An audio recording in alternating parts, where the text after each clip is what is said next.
Hey everyone!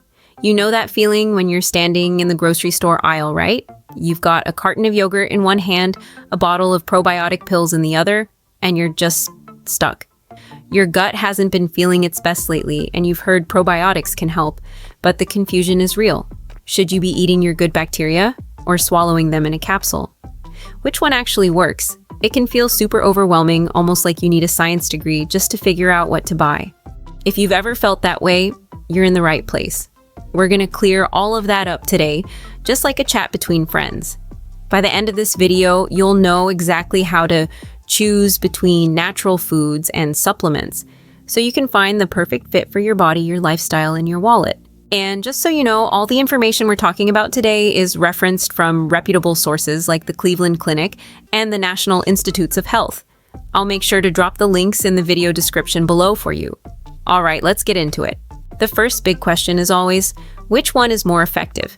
Do fermented foods work better, or are supplements the way to go? Honestly, the simple answer is that both can work really well. Research has found that both foods and supplements are great at delivering those good bacteria to your gut. There isn't any clear proof that one is hands down better than the other for everyone. Think of it this way. For just maintaining your everyday gut health, probiotic-rich foods are a fantastic first choice. Things like yogurt, kefir, kimchi, or sauerkraut naturally give you a variety of different friendly bacteria. Plus, they come with other goodies like extra nutrients and fiber, which actually help feed those good bugs and make them feel at home in your intestines.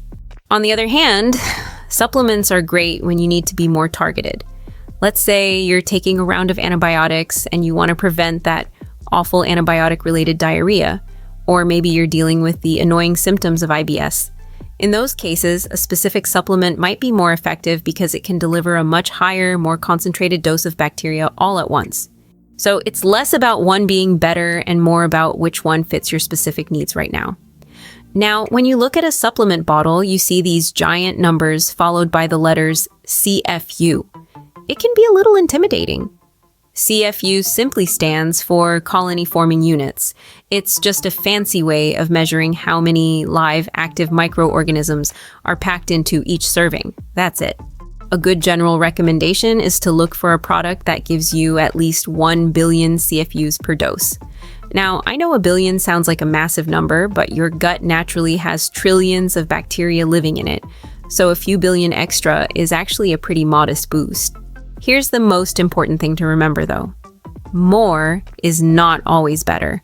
It's so easy to get wowed by a label that screams 50 billion CFUs, but an extremely high count doesn't automatically mean it's going to work better than a well-made product with 5 or 10 billion CFUs. The quality of the product and the specific bacterial strains inside matter so much more than just a huge number. Okay, but will I actually feel a difference? This is the million-dollar question, right? Is this actually going to make me feel better? Well, it really depends on why you're taking them. If you're using the right probiotic for a specific problem, then yes, you should definitely notice an improvement in that area. For example, if you struggle with constipation or diarrhea, you might start having more regular, comfortable bowel movements after taking it consistently for a few days or weeks. It's not an overnight fix, but you should see a gradual change. But what if you're just taking them for general wellness? Maybe to boost your immunity or your mood? In that case, the benefits can be a lot more subtle. You might just feel a bit better overall, or maybe you notice you're not getting sick as often as you used to. It can be hard to say for sure if the probiotic is the reason. And remember, everyone's gut is totally unique. A strain that works wonders for your friend's digestion might not do a thing for you, and that's perfectly normal. Now, let's talk about safety. The great news is that for most healthy adults, probiotics are considered very safe. They have a long history of being used safely in foods like yogurt. However, when you first start taking them, you might notice some digestive changes as your gut gets used to the new arrivals. It's really common to have a little bit of extra gas or bloating for the first few days. In fact, some experts say that mild bloating can be a sign that the good bacteria are actually starting to work and produce beneficial stuff in your gut. These symptoms are usually temporary and go away within a few days as your body adjusts. A good tip is to start with a smaller amount, maybe half a serving of that fermented food or just one capsule, and work your way up. So, can you take too many? For a healthy person, it's not dangerous in a serious way. You can't fatally overdose or anything like that. But taking a super high dose might lead to more noticeable digestive issues like significant gas or bloating. It's best to just stick to the recommended dose on the label. The only time you need to be really cautious is if you have a weakened immune system, maybe from chemotherapy or another serious illness. In that case, you should absolutely talk to your doctor before starting any probiotic. Well, probiotic labels can look like they're written in a foreign language.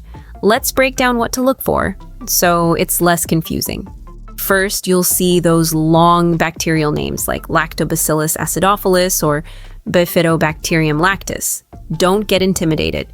The important thing is that the product contains well-known, researched families of bacteria, like Lactobacillus and Bifidobacterium. Next, for foods, look for the phrase, live in active cultures. This is key. Just because a food is fermented doesn't mean it has live probiotics when you eat it. For example, some sauerkraut in a jar on the shelf has been pasteurized, which means the heat killed all the good bacteria. You want to look for the raw, unpasteurized kind that you find in the refrigerated section. Same with yogurt. Some brands add extra, more durable probiotic strains on top of the basic starter cultures, so check the label for those added names. Also, pay attention to storage instructions. Many probiotics, both foods and supplements, need to be kept in the fridge to keep the bacteria alive. If you leave a refrigerated supplement on a warm shelf, it's not going to be very effective when you take it. And please don't boil your kombucha or cook your kimchi if you're trying to get the probiotic benefits. Heat is the enemy. Finally, always check the expiration date. The number of live bacteria in a product goes down over time, so you want to use it before it expires to get the full benefit. All right, let's get practical. Because the decision between foods and supplements isn't just about the science. It's about your real life. First up, convenience. Let's be real, supplements are incredibly convenient. You swallow a pill, and you're done. This is perfect if you're busy, you travel a lot, or you just plain don't like the taste of fermented foods. Which brings us to taste. Fermented foods have very distinct, tangy, sour flavors. If you love that, great. But if you can't stand the taste of yogurt or sauerkraut, you're probably not going to stick with eating them every day. Supplements are tasteless, which is a big plus for some people. Now, let's talk cost, because this is a big one.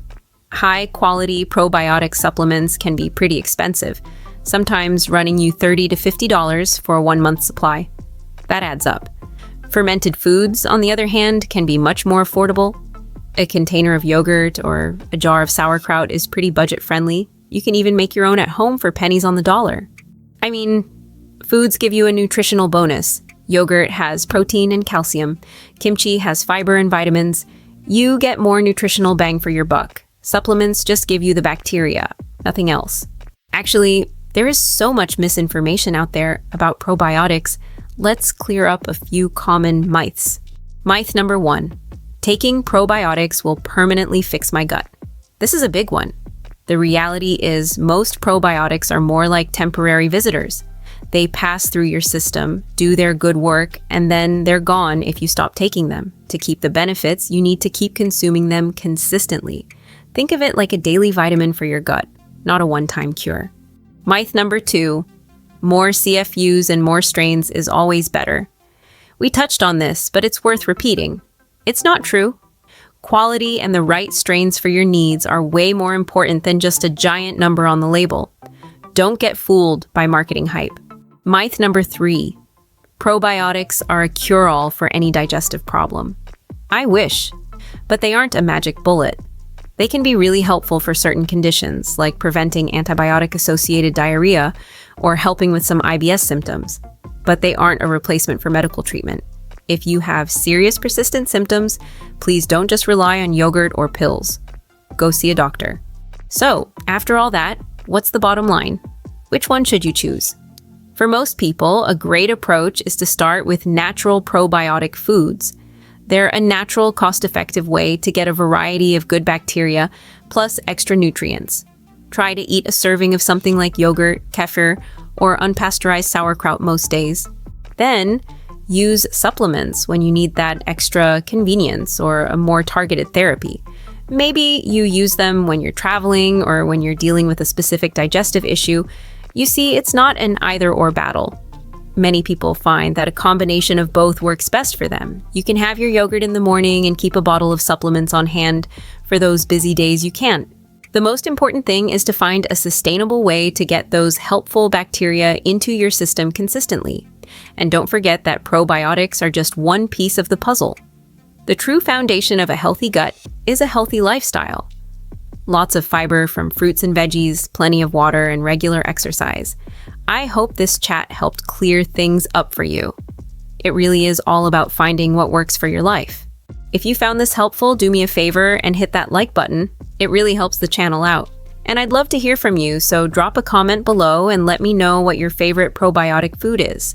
Are you team kimchi or team kefir? Thanks so much for hanging out with me today. Here's to a happy, healthy gut. I'll see you in the next video.